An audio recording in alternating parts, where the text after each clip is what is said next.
Hello dears, എന്തുണ്ട് വിശേഷം? എല്ലാവരും സുഖമായിട്ട് സേഫായിട്ട് ഇരിക്കുന്നു എന്ന് വിശ്വസിക്കുന്നു. ഇന്നത്തെ എപ്പിസോഡിലേക്ക് എല്ലാവർക്കും സ്വാഗതം. ഇന്ന് നമ്മൾ കാണാൻ പോകുന്നത് 3 തരം ദാൽ ഉപയോഗിച്ചിട്ട് കുട്ടികൾക്കായിട്ട് ഉണ്ടാക്കാൻ പറ്റുന്ന കുറച്ച് റൈസ് റെസിപ്പീസ് ആണ്. അപ്പോൾ നമുക്ക് വേഗം വീഡിയോയിലേക്ക് കടക്കാം. വീഡിയോയിലേക്ക് കടക്കുന്നതിന് മുൻപ് നിങ്ങൾ ഈ ചാനൽ ഇതുവരെ സബ്സ്ക്രൈബ് ചെയ്തിട്ടില്ല എന്നുണ്ടെങ്കിൽ പ്ലീസ് ആ റെഡ് സബ്സ്ക്രൈബ് ബട്ടൺ ഒന്ന് പ്രസ് ചെയ്യുക. കൂടെ തന്നെ തൊട്ടടുത്തുള്ള ബെല്ലൈക്കൺ കൂടി ഇനേബിൾ ചെയ്യുക. ബെല്ലൈക്കൺ ഇനേബിൾ ചെയ്യുമ്പോൾ ഓൾ എന്ന ഓപ്ഷൻ തന്നെ ചൂസ് ചെയ്യാം. നമുക്ക് വേഗം വീഡിയോയിലേക്ക് കടക്കാം.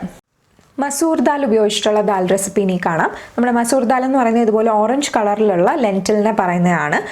അപ്പോൾ ഇതും ഏതാണ്ട് 1 ടേബിൾ സ്പൂൺ മസൂർ ദാൽ നന്നായിട്ട് കഴുകിയ ശേഷം ഒരല്പം വെള്ളത്തിൽ കുതിരാനായിട്ട്, അതായത് സോക്ക് ചെയ്യാനായിട്ട് വെച്ചിട്ടുള്ളതാണ്. നമ്മൾ ഏതൊരു ദാലും അല്പനേരം വെള്ളത്തിൽ സോക്ക് ചെയ്തിട്ട് കുക്ക് ചെയ്യുകയാണെങ്കിൽ ദാൽ കഴിക്കുന്നതുകൊണ്ട് പലർക്കും ഉണ്ടാകുന്ന ഗ്യാസ് ട്രബിളും അല്ലെങ്കിൽ ബ്ലോട്ടിംഗ് പോലത്തുള്ള പ്രശ്നങ്ങളൊന്നും വരാതിരിക്കും.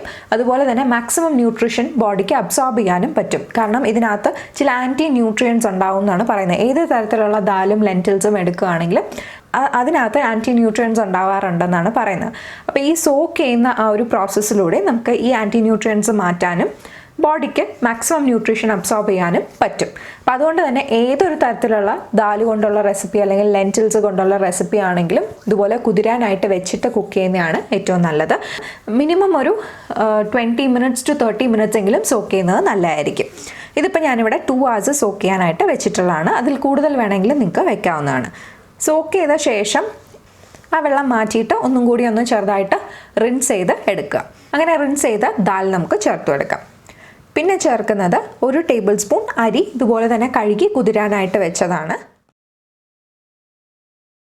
പിന്നെ ചേർക്കുന്നത് കുറച്ച് വെജിറ്റബിൾസ് ആണ്. നമുക്ക് ഇഷ്ടമുള്ള വെജിറ്റബിൾസ് ചേർത്ത് കൊടുക്കാം. ഞാനിവിടെ 1 ടേബിൾ സ്പൂൺ കട്ട് ചെയ്ത ക്യാരറ്റും 1 ടേബിൾ സ്പൂൺ കട്ട് ചെയ്ത പംകിൻ, അതായത് നമ്മുടെ മത്തങ്ങയുമാണ് ചേർത്ത് കൊടുക്കുന്നത്.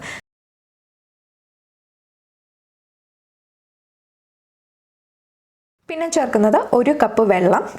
അടുത്തായിട്ട് ചേർക്കുന്നത് ഒരല്പം മഞ്ഞൾപ്പൊടിയാണ്. പിന്നെ ചേർക്കുന്നത് ഒരല്പം നെയ്യ്. നെയ്യ് നമ്മൾ സെർവ് ചെയ്യുമ്പോഴും കുറച്ച് ചേർക്കാറുണ്ട്. അപ്പം അതുകൊണ്ട് ഒരല്പമാണ് ഇതിനകത്ത് ചേർക്കുന്നത്. നന്നായിട്ടൊന്ന് മിക്സ് ചെയ്ത ശേഷം നമുക്കിത് ഏതാണ്ട് ഒരു 4 to 5 വിസിൽസോളം നന്നായിട്ട് കുക്ക് ചെയ്തെടുക്കാം. അപ്പോൾ ഇതും നന്നായിട്ട് വെന്ത് വരുന്നവരെ നമ്മൾ കുക്ക് ചെയ്യണം. മസൂർ ദാൽ യൂഷ്വലി പെട്ടെന്ന് കുക്കാവുന്ന ഒരു ദാലാണ്. അപ്പോൾ നിങ്ങൾ ഉപയോഗിക്കുന്ന അരി അനുസരിച്ചും ദാലനുസരിച്ചും ഒക്കെ ടൈമിങ്ങും അതുപോലെ തന്നെ വെള്ളത്തിൻ്റെ അളവും ഡിസൈഡ് ചെയ്യാം. ഞാനിപ്പോൾ ഉപയോഗിച്ചിരിക്കുന്ന പൊന്നിയുടെ ബോയിൽഡ് റൈസ് ആണ്. അതിനനുസരിച്ചുള്ള വെള്ളമാണ് ഞാൻ ചേർത്ത് കൊടുത്തിട്ടുള്ളത്. തുറന്ന് നോക്കിയപ്പോൾ നന്നായിട്ട് വെന്തിട്ടുണ്ട്. ഇനി ഒരു പൊട്ടറ്റോ മാഷർ ഉപയോഗിച്ച് നന്നായിട്ട് നമുക്ക് മാഷ് ചെയ്തെടുക്കാം. കൺസിസ്റ്റൻസി നിങ്ങളുടെ കുട്ടികൾക്ക് ഇഷ്ടമുള്ള കൺസിസ്റ്റൻസിയിലാക്കി എടുക്കുക. കുറച്ചുകൂടി ലൂസായിട്ട് വേണമെങ്കിൽ ഒരല്പം കൂടി ചൂടുവെള്ളം ഒഴിച്ച് നന്നായിട്ട് മിക്സ് ചെയ്തെടുത്താൽ മതിയാവും.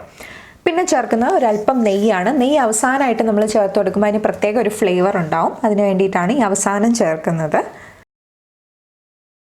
ഇനി ഇതിലോട്ട് ചേർക്കുന്ന ഒരല്പം വറുത്ത ജീരകം പൊടിച്ച പൊടിയാണ്. അതായത് നമ്മുടെ ക്യുമിൻ പൗഡറാണ് ചേർത്ത് കൊടുക്കുന്നത്. നല്ല ജീരകമാണ്. അതും കൂടി ചേർത്ത് നന്നായിട്ട് മിക്സ് ചെയ്യുക. മിക്സ് ചെയ്ത ശേഷം നമുക്കിത് സെർവ് ചെയ്യാം. അടുത്തായിട്ട് നമ്മുടെ തൂർ ദാൽ, അതായത് തുവരപ്പരിപ്പ് ഉപയോഗിച്ചിട്ടുള്ള ഒരു റൈസ് റെസിപ്പിയാണ്. അതിലേക്കായിട്ട് 1 ടേബിൾ സ്പൂൺ തുവരപ്പരിപ്പ് ഞാൻ നന്നായിട്ട് കഴുകി ഒരല്പം വെള്ളത്തിൽ ഏതാണ്ട് 2 മണിക്കൂറോളം സോക്ക് ചെയ്തതാണ്. എന്നിട്ട് ആ വെള്ളം കളഞ്ഞ് ഒന്ന് ചെറുതായിട്ട് റിൻസ് ചെയ്ത് എടുത്തിട്ടുണ്ട്. ഇത് നമുക്ക് നമ്മുടെ പ്രഷർ കുക്കറിലോട്ട് ചേർത്ത് കൊടുക്കാം. പിന്നെ ചേർക്കുന്നത് 1 ടേബിൾ സ്പൂൺ അരി ഇതുപോലെ തന്നെ കുതിരാനായിട്ട് വെച്ചതാണ്. പിന്നെ ചേർക്കുന്നത് നമുക്ക് ഇഷ്ടമുള്ള വെജിറ്റബിൾസ് ചേർത്ത് കൊടുക്കാം. ഇവിടെ ഞാൻ ചേർത്തിട്ടുള്ളത് 1 ടേബിൾ സ്പൂൺ കട്ട് ചെയ്ത ക്യാരറ്റും 1 ടേബിൾ സ്പൂൺ മത്തങ്ങയും പിന്നെ 1 ടേബിൾ സ്പൂൺ ഗ്രീൻ പീസുമാണ്. ഗ്രീൻ പീസ് സീസൺ ആയിരുന്നു, അപ്പോൾ ഫ്രഷ് ഗ്രീൻ പീസ് കിട്ടിയതാണ് ചേർത്ത് കൊടുക്കുന്നത്. പിന്നെ ചേർക്കുന്നത് 1 കപ്പ് വെള്ളമാണ്. പിന്നെ ചേർക്കുന്ന ഒരല്പം നെയ്യ്. വെള്ളം ഞാൻ നേരത്തെ പറഞ്ഞ പോലെ ശ്രദ്ധിക്കുക. നിങ്ങൾ ഉപയോഗിക്കുന്ന അരി അനുസരിച്ചും അതുപോലെ തന്നെ ദാൽ അനുസരിച്ചും ഒക്കെ അതിൻ്റെ അളവ് എന്ന് പറയുന്നത് വ്യത്യാസം വരാം. അടുത്തായിട്ട് ചേർക്കുന്ന ഒരല്പം മഞ്ഞൾപ്പൊടിയാണ്. നന്നായിട്ടൊന്ന് മിക്സ് ചെയ്ത ശേഷം നമുക്കിത് ഏതാണ്ട് ഒരു 4 to 5 വിസിൽസോളം നന്നായിട്ട് കുക്ക് ചെയ്തെടുക്കാം.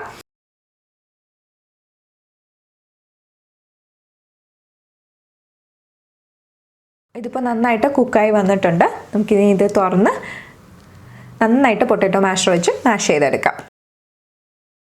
കൺസിസ്റ്റൻസി ഞാൻ നേരത്തെ പറഞ്ഞ പോലെ കുട്ടികളുടെ പ്രിഫറൻസ് അനുസരിച്ച് അഡ്ജസ്റ്റ് ചെയ്തെടുക്കുക.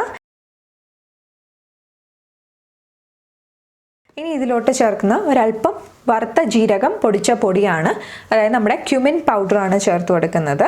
നല്ല ജീരകമാണ്. പിന്നെ ഒരല്പം നെയ്യ്, ഇത്രയും ചേർത്ത് നമുക്കിത് സെർവ് ചെയ്യാവുന്നതാണ്.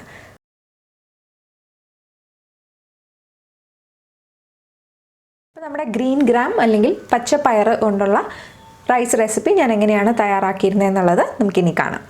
അതിലേക്കായിട്ട് 1 ടേബിൾ സ്പൂൺ പച്ചപ്പയർ നന്നായിട്ട് കഴുകിയ ശേഷം അല്പം വെള്ളത്തിൽ കുതിരാനായിട്ട് വെക്കാം. പിന്നെ ചേർക്കുന്നത് 1 ടേബിൾ സ്പൂൺ അതുപോലെ തന്നെ അരി കഴുകി കുതിരാനായിട്ട് വെച്ചിരുന്നതാണ്. പിന്നെ ചേർക്കുന്നത് 1 കപ്പ് വെള്ളമാണ്. പിന്നെ ചേർക്കുന്ന ഒരല്പം നെയ്യ്. ഇത്രയും ചേർത്ത് നമുക്കിത് ഏതാണ്ടൊരു 5 to 6 വിസിൽസോളം കുക്ക് ചെയ്തെടുക്കാം.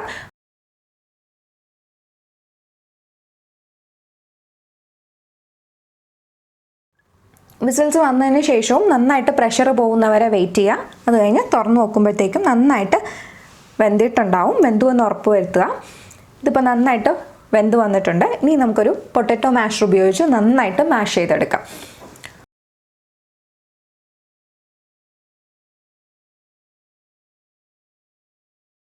ഇനി ഇതിലോട്ട് ചേർക്കുന്ന ഒരല്പം വറുത്ത ജീരകം പൊടിച്ച പൊടിയാണ്, അതായത് നമ്മുടെ ക്യുമിൻ പൗഡറാണ് ചേർത്ത് കൊടുക്കുന്നത്. പിന്നെ ഒരല്പം നെയ്യ്, ഇത്രയും ചേർത്ത് നമുക്കിത് സെർവ് ചെയ്യാവുന്നതാണ്.